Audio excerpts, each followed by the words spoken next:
Bismillahirrahmanirrahim. Assalamualaikum warahmatullahi wabarakatuh. Pada kesempatan kali ini, Ibu akan mencoba menjelaskan tentang asam dan basa. Apa itu yang disebut asam dan basa? Untuk asam dan basa itu kita masuk ke pelajaran tentang kesetimbangan ion dalam larutan. Untuk larutan asam basa, ada yang disebut larutan asam dan ada larutan basa. Larutan asam nanti terkait dengan derajat keasaman dan larutan basa terkait dengan derajat kebasaan. Untuk lebih jelasnya kita bahas satu-satu. Larutan asam basa, ini Ibu sudah buat ringkasan dan akan Ibu jelaskan. Asam itu mungkin Ananda sering menemukannya di kehidupan sehari-hari. Seperti ada Ananda merasakan rasa masam, seperti pada jeruk, pada mangga, pada makanan-makanan yang lainnya yang berasa masam, berarti dia ada mengandung asam. Namun di kimia tidak disarankan untuk mencicipi zat. Apapun itu zatnya tidak disarankan untuk mencicipi.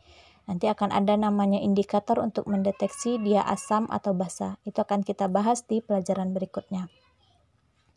Ciri yang berikutnya adalah asam itu diperoleh dengan mereaksikan oksida asam atau asam oksi dengan air. Oksida asam itu adalah unsur golongan non-logam yang kita reaksikan dengan oksigen. Unsur golongan non-logam berada pada golongan 4A dan 7A. Dalam tabel periodik Ananda bisa melihatnya pada golongan 4A ke bawah 5A, 6A, 7A.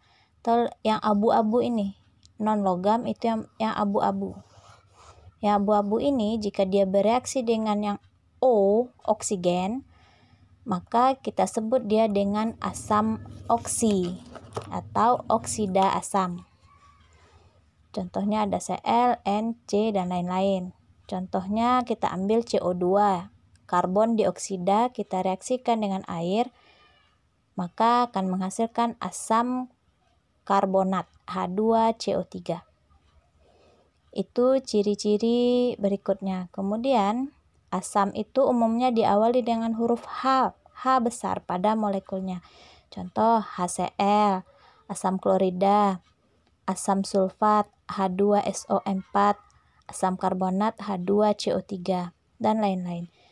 Penamaan biasanya H ini langsung kita ganti dengan kata-kata asam. Berarti ini asam klorida, ini asam sulfat, ini asam karbonat. Ada pengecualian, tidak selalu H yang di depan. Seperti pada asam karboksilat. Asam karboksilat itu diakhiri dengan COOH. Perhatikan ini CH3COOH itu adalah asam cuka. Dia tidak diawali dengan H, tapi diakhiri dengan COOH. Ini ciri-ciri asam berikutnya. Kemudian, asam itu ada terbagi dua. Ada asam kuat dan ada asam lemah. Yang ini Ananda harus hafalkan. HCl, asam klorida, HBr, asam bromida, HI, asam iodida, H2SO4 ini asam sulfat, HNO3 asam nitrat, dan HClO4. Asam kuat, kenapa dia disebut kuat? Karena dia derajat ionisasinya besar dan dia mudah terurai. Berikutnya ada asam lemah. Asam lemah itu selain yang ini. Jadi asam kuat ini harus dihafal. Bagaimana cara gampang menghafalnya? Ingat baik-baik yang ada pada golongan 7A. Kecuali F. Cl, Br, I. Kecuali F. Non-logam yang berada pada golongan 7A. Kecuali F. Cl, Br, I. Kecuali F. Ini ketika kita kasih H di depan, dia akan menjadi asam kuat. Kemudian hafalkan lagi H2SO4, HNO3, HClO4. Derajat keasaman itu kita sebut dengan istilah pH. Ini derajat keasaman. Rank pH itu kecil dari 7, berarti dari 0 sampai 7. Dari 0 sampai 7. Semakin kecil nilai keasaman pH-nya, maka keasamannya semakin kuat. Itu untuk asam. Berikutnya kita masuk ke basa.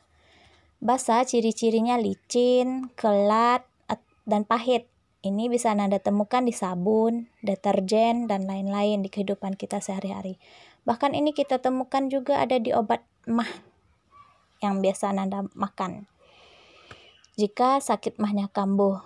Berikutnya dia berasal dari reaksi antara oksida basa ditambah air. Kalau asam, oksida asam tambah air, maka kalau basa dia oksida basa tambah air.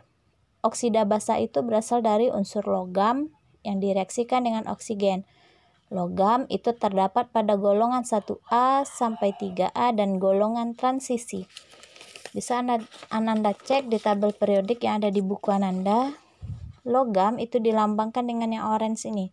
Yang logam 1A, 2A, kecuali A ya, kecuali H dan berikutnya. Ini golongan transisi logam. Jika dia bereaksi dengan oksigen, maka dia akan menghasilkan oksida basa. Oksida basa jika kita reaksikan dengan air, maka dia akan menjadi basa.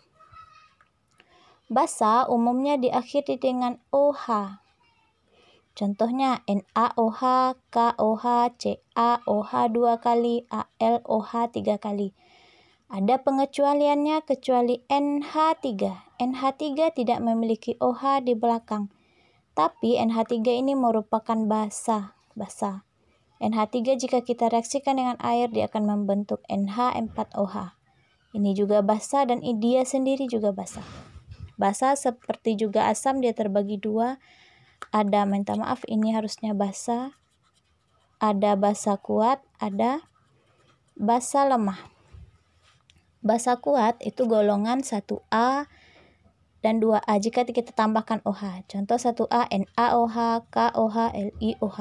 2A CaOH 2 kali, SrOH 2 kali, BaOH 2 kali. Kecuali Mg. Basa lemah itu kecuali selain yang kuat. Perhatikan ini. LiNaK ketika dia bereaksi dengan OH maka dia akan menjadi basa kuat. 2A jika 2A ada Be, Mg, Ca, Sr, Ba. Tapi yang disebut basa kuat hanya dari Ca, Sr, dan Ba jika bereaksi dengan OH.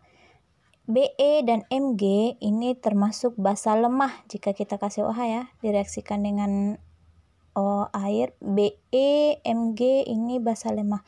BeOH 2 kali, MgOH 2 kali basa lemah. Jadi yang basa kuat itu adalah LiOH, NaOH, KOH. CaOH 2 kali, SrOH 2 kali, BaOH 2 kali. Dan ini harus Ananda hafalkan. Basa yang kuat dan asam yang kuat yang tadi. Nilai kebasaan kita lambangkan dengan pOH. Tapi untuk menentukan derajat keasaman sebuah zat itu ditentukan dengan rank pH-nya besar dari 7. Andaikan kita buat skala pH, pH itu akan berkisar antara 0 sampai 14. 0 sampai 7 ini kecil dari 7 ini disebut dengan asam. Besar pH-nya dari 7 ini disebut dengan basa. Sementara 7 ini adalah pH netral. pH netral adalah 7. Semakin kecil nilai pH-nya semakin mendekati 0, asamnya semakin kuat. Sedangkan basa semakin mendekati angka 14, maka basanya akan semakin kuat. Demikian untuk asam dan basa. Terima kasih.